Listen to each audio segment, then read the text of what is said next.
Misri Puspitasari 23 tahun, wanita yang menjadi pasangan Kompol Amade Yogi Purusan Utama, menjadi orang terakhir yang melihat Brigadir Muhammad Nur Hadi sebelum tewas tenggelam di kolam villa. Dari pengakuan melalui kuasa hukumnya yang mengandar, Misri mengaku tidak mendengar apapun sebelum Brigadir Nur Hadi tenggelam di kolam. Rombongan mereka terdiri dari 5 orang, masing-masing membawa pasangan. Hanya Nur Hadi tidak karena tugasnya sebagai sopir dari Kompol Imade Yogi dan Ibda Haris Chandra.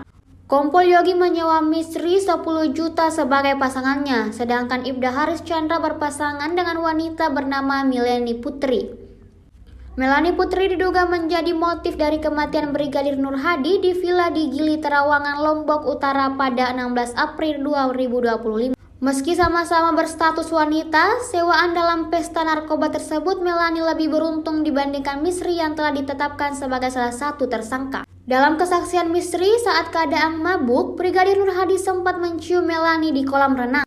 Misri mengaku sempat menegur kelakuan Nur Hadi, tak lama kemudian Haris dan Melanie disebut kembali ke kamar.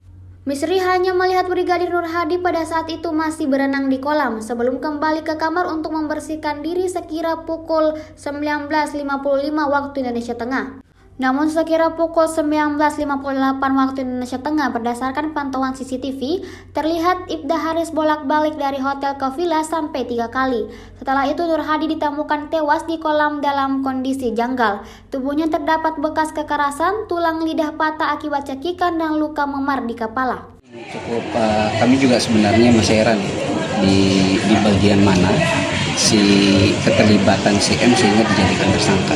Nah, tapi sehingga dalam proses BAP yang saya lihat, untuk terkait itu kan ada 2 sangkaan pasal ya, penganiayaan mengakibatkan kematian di 351 ayat 3-nya. Saya rasa itu belum, BAP belum sampai sana karena memang belum ada satupun alat bukti yang menerangkan bahwa si M adalah sebagai pelaku ya penganiayaan, dan si M sendiri faktanya memang saat itu bukan sebagai pelaku penganiayaan. Yang minimal salah satu fakta yang nggak bisa dibantah, M bersama dengan Brigadir MN itu baru bertemu pertama kali di hari yang sama beberapa jam sebelum kematian. Jadi nggak punya motif, mau dendam apa, nggak ada dendam, nggak mungkin kan.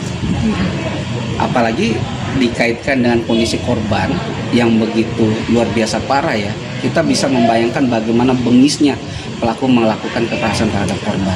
Jadi kalau diarahkan kan M, itu sangat jauh dan sangat tidak mungkin. Nah, terkait dengan sangkaan pasal kedua, yaitu pasal 359 junto pasal 55, yaitu turut serta karena kelalaian mengakibatkan kematian, saya rasa tidak bisa juga dikenakan pasal itu. Karena faktanya terkait dengan yang menginisiasi pertemuan itu adalah Kompol Yogi. Kompol Yogi meminta si M datang ke Lombok, yaitu dengan bayaran 10 juta untuk menemani 1 malam Rabu dan Kamis dia harus balik segera. Dengan bayaran 10 juta dan itu datang liburan. Nah, di pikirannya M saat itu hanya berdua dengan Yogi, tapi ternyata nyampe di pelabuhan Senggigi, itu ternyata di perjalanan itu naik Kompol Yogi, kan dijemput sama korban ya, Brigadir MN ya. Kemudian nggak lama dari parkiran naik Kompol YG dan Ibda HC. Kemudian lanjut lagi jalan, pas di swalayan Fresh Market di Senggigi itu naik saksi P. Nah, sangat jelas kok dari dalam mobil itu saja sudah jelas Kompol Yogi akrab dengan M, Ibda HC akrab dengan P. Jadi sudah punya pasangan masing-masing. Sedangkan Nur Hadi jadi supir. Nur Hadi jadi supir dia. Nah, konsumsi obat-obatan kan ada obat Riklonal ya. Itu faktanya yang memberikan obat Riklonal dan Inex terhadap korban itu yang aktif adalah Kompol YG. Karena korban selaku bawahan, dia langsung meminta izin dan akhirnya dikasih.